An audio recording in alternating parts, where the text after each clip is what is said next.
Bonjour tout le monde, aujourd'hui je vous retrouve dans une vidéo où on va parler de lecture puisque c'est Marie de la chaîne Just Friendship qui commente souvent mes vidéos qui m'avait demandé il y a déjà un petit moment éventuellement de faire une liste de livres à lire et je me suis dit que ça pouvait être pas mal de vous proposer une liste effectivement de livres à lire, de livres business, entrepreneuriat, etc. à lire, en particulier si vous êtes actuellement dans le lancement de votre blog ou que vous commencez tout juste et que vous avez besoin de pas mal d'informations. Moi j'ai 5 livres en particulier à vous recommander si vous êtes au début de votre vie de blogueur et je pense que ça va vraiment beaucoup vous aider. En tout cas moi c'est des livres que j'ai adoré lire et que je continue à feuilleter même maintenant quand j'ai un petit doute, quand j'ai besoin de me rappeler quelque chose ou que j'ai besoin d'informations complémentaires à la fois pour m'organiser mais aussi pour développer mon blog et mon entreprise. Du coup je me suis dit que si vous ne les aviez pas encore lus, il était temps de réparer cet affront et de tous les lire d'un coup si jamais ce n'est pas le cas. Je pense que certains des livres que je vais citer ne vous sont pas inconnus, en particulier si vous êtes déjà en train de baigner un petit peu dans cette blogosphère comme on l'appelle. Mais quoi qu'il en soit, du coup je vais commencer tout de suite avec le premier livre et pour moi c'est vraiment un indispensable. Je pense d'ailleurs que ce livre-là, certains d'entre vous l'ont déjà lu. Il s'agit en fait de Tout le monde n'a pas eu la chance de rater ses études par Olivier Roland. Donc Olivier Roland c'est un infopreneur qui est très connu en francophonie. Je prends peut-être un petit peu des pincettes mais pour moi c'est même le plus gros infopreneur qui existe. En tout cas moi j'ai démarré comme je vous l'ai expliqué grâce à ce jeune monsieur qui avait à l'époque créé un blog. Maintenant il est beaucoup plus actif sur sa chaîne YouTube mais à l'époque je l'avais découvert avec son blog. Et ce qui est intéressant dans ce livre-là c'est qu'il y a deux axes en fait qui sont abordés. Vous avez dans un premier temps tout ce qui est rapport justement aux études, comment apprendre même en étant adulte, comment mieux retenir les informations, vers quel type de contenu se tourner, etc. Vous avez vraiment tout un truc qui est très complet là-dessus. Et il y a aussi toute une discussion avec laquelle je suis plutôt d'accord sur le fait que l'école n'est pas adaptée et l'école n'est pas vraiment à jour, on va dire, au niveau des méthodes d'apprentissage. Ce qui est vraiment génial avec ce livre, c'est que vous n'avez pas seulement des faits comme ça qui vous sont crachés, il y a vraiment un énorme travail de recherche qui a été fourni derrière et ça se voit parce que vous avez plein d'études scientifiques dans tous les sens. Même aujourd'hui, ça va faire la 3e fois, je crois que je le relis en prenant des notes et j'ai encore plein de choses à découvrir. C'est vraiment limite une bible,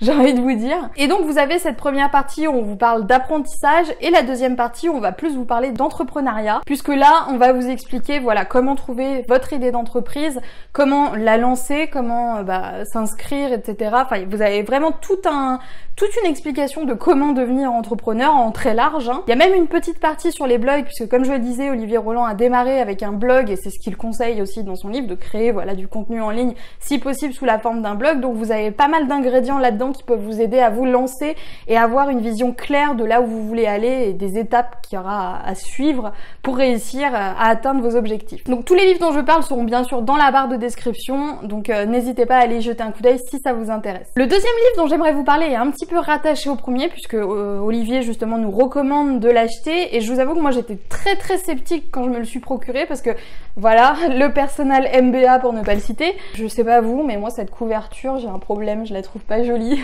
Je trouve que ça fait très bam, super livre ennuyant quoi. Mais quoi qu'il en soit c'est très loin d'être un livre ennuyant, donc vous avez à nouveau pas mal de pages et ce que j'aime énormément dans ce livre c'est que en fait pour vous expliquer globalement le MBA si j'ai bien compris c'est un gros diplôme de grosses écoles de commerce type américaine etc qui existent et qui coûtent vraiment très cher et la théorie de l'auteur donc Josh Kaufman, j'arrive jamais à le dire, c'est que vous n'êtes pas obligé de faire un MBA pour avoir toutes les connaissances qu'on vous apprend dans un MBA. Cet auteur-là a eu un petit peu l'idée ambitieuse de rassembler toutes les connaissances qu'on apprenait justement aux personnes qui étaient dans ce cursus d'école de commerce, tout ce qu'il y avait à savoir sur le sujet en ce livre. Tout simplement. Donc voilà, au lieu de vous faire une année à Harvard, lisez ce livre et ça fera pareil. Et ce sera limite même mieux si j'ai bien compris. Quoi qu'il en soit, comment il est découpé, alors c'est très simple. Vous avez plusieurs chapitres. Donc on a la création de valeur, le marketing, la vente, la finance aussi, l'esprit humain, travailler avec soi-même, travailler avec les autres. Vous avez bref tous les aspects qui entourent, qui englobent un petit peu la création d'une entreprise, la création d'un business. Et je vais être honnête avec vous, il y a certains passages, notamment au niveau de la finance, qui moi m'ont endormi complètement, parce que c'est vraiment des trucs qui s'adressent aussi à des gros entrepreneurs plus qu'à des petits. Quoi qu'il en soit, il y a énormément de bonnes choses apprendre dans ce livre, donc je peux que vous le recommander, en particulier tout ce qui est partie travailler avec soi-même, travailler avec les autres et l'esprit humain qui, moi, sont celles qui m'ont le plus apporté, puisque ça m'a aidé à construire un petit peu ce que j'appelle mon mindset, je vous en parle assez souvent, mais vous avez pas mal de conseils, plus de l'ordre du développement personnel, mais qui peuvent vous aider dans votre entreprise, parce que c'est vrai que être bien dans sa tête, c'est être bien pour faire travailler son entreprise, donc c'est normal d'un côté qu'il y ait plusieurs chapitres qui soient dédiés à ça là-dedans. Ça a été quand même surprenant pour moi de trouver ce type de contenu sur un livre pur business comme ça, qui faisait vraiment livre ennuyeux comme je le disais, mais ça a été l'une de mes lectures les plus enrichissantes, donc si vous n'avez pas encore lu ce livre qui est le Personal MBA de Josh Kaufman, je vous conseille vraiment de vous ruer dessus, même au niveau de l'état d'esprit, ça peut vous aider à un point inimaginable. Troisième livre que j'ai à vous montrer, et je vous en ai déjà parlé, c'est le fameux S'organiser pour réussir de David Allen, et là j'ai de magnifiques griffures de chat dessus.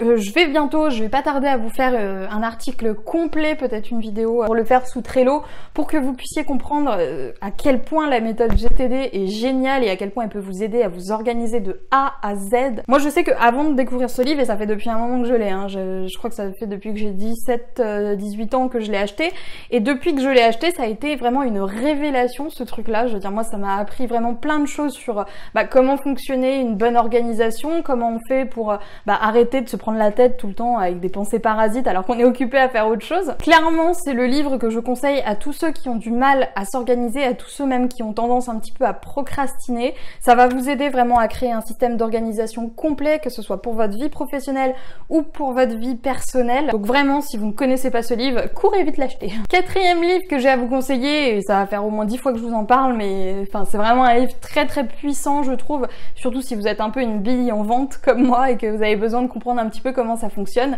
Donc je ne vous le présente plus. Influence et manipulation de Robert Cialdini, qui vous apprendra du coup toutes les techniques de manipulation et d'influence que vous pouvez utiliser à bon escient, bien sûr, pour vendre vos produits et pour créer une espèce de mouvement autour de votre blog. En tout cas, ça a été une lecture vraiment hyper enrichissante pour moi et je pense que ça peut vraiment en aider pas mal, surtout ceux qui sont un peu nazes en vente, un peu comme moi. Et enfin, dernier livre que j'avais à vous présenter, et je vous en ai déjà aussi parlé sur cette chaîne puisque j'ai eu la chance d'interviewer l'auteur du livre, donc c'est le guide du blogueur de Lingensia. Et pourquoi je vous recommande ce livre à côté de tous les autres livres qui sont vraiment plus axés business, là c'est un livre qui va vous parler de blogging, mais vraiment que de blogging, et qui va vous expliquer comment faire pour monter votre blog, comment faire pour vraiment faire un bon blog en fait. Et je pense que, bon alors c'est un livre qui est moins gros que les autres, je l'ai lu en entier, et là à nouveau, un peu de la même manière que pour le livre d'Olivier Roland, vous avez énormément de ressources complémentaires, de liens, d'infos, etc. qui peuvent vous servir. Donc moi j'aurais tendance à conseiller ce livre à tous les blogueurs débutants qui ne connaissent vraiment rien au monde du blogging, à la blogosphère. Pourquoi? Parce que ce gars-là, mesdames et messieurs, en plus d'être sympathique et gentil, il vous explique tout ce qu'il faut faire de A à Z vraiment. Et moi tout ce que j'ai lu là-dedans, c'est que des bonnes choses en fait. C'est tout ce que je pourrais vous recommander. Donc vraiment, allez-y les yeux fermés si vous ne vous êtes pas encore procuré le guide du blogueur de Lingensia, parce que pour moi c'est vraiment le livre sur le blogging à mettre entre les mains de tous les blogueurs débutants du monde. Donc voilà, je sais que la majorité de ces livres sont des livres très très connus, mais pour moi c'est des livres importants, c'est des livres qui apportent vraiment beaucoup de connaissances. Là actuellement j'ai pas vraiment de livres un petit peu originaux on va dire à vous sortir, mais pour moi c'est important que quand on se lance en tout cas qu'on lise les classiques si vous voulez. Et encore là je vous ai pas vraiment parlé de la semaine de 4 heures, hein, même si tout le monde parle de la semaine de 4 heures, mais il y a une raison à ça, et Elodie me l'a emprunté et c'est pareil, elle me l'a pas rendu. Elodie, rends-moi mon livre. Donc si vous avez lu les livres dont j'ai parlé dans cette vidéo, n'hésitez pas à donner votre avis dans les commentaires. Vous avez le droit de pas être d'accord avec moi, hein, de trouver que le Personal MBA c'est nul ou autre, il n'y a pas de souci. En tout cas moi je vous les recommande vraiment de tout mon cœur, parce que c'est des livres qui m'ont énormément apporté, et même là actuellement quand je travaille j'ai toujours une pile de livres à côté de moi pour voilà, regarder, feuilleter un petit peu, chercher des idées, me souvenir de certaines choses, et ce sont ces 5 livres là en fait qui m'accompagnent au quotidien. Même si pour être honnête avec vous, le guide du blogueur c'est plus un livre voilà que je conseille, qu'un livre que je relis régulièrement puisque ce sont des astuces que j'ai un peu acquises du coup de par ma vie bloguesque. Toujours est-il que c'est un guide complet pour vous aider à lancer votre blog, donc il fallait que je le cite puisque là ce sont vraiment 5 livres destinés aux blogueurs débutants. Si vous-même vous avez d'autres livres à me conseiller dans les commentaires, n'hésitez pas, faites-vous plaisir, moi j'adore lire des livres. En particulier si vous avez des livres en anglais qui ne sont pas encore traduits en français, j'adore aussi lire des livres en anglais, donc n'hésitez pas à me conseiller tout ça dans les commentaires. En tout cas moi j'espère que cette vidéo vous aura plu et je vous dis à plus pour une nouvelle vidéo sur la chaîne de Wonder Way Queen.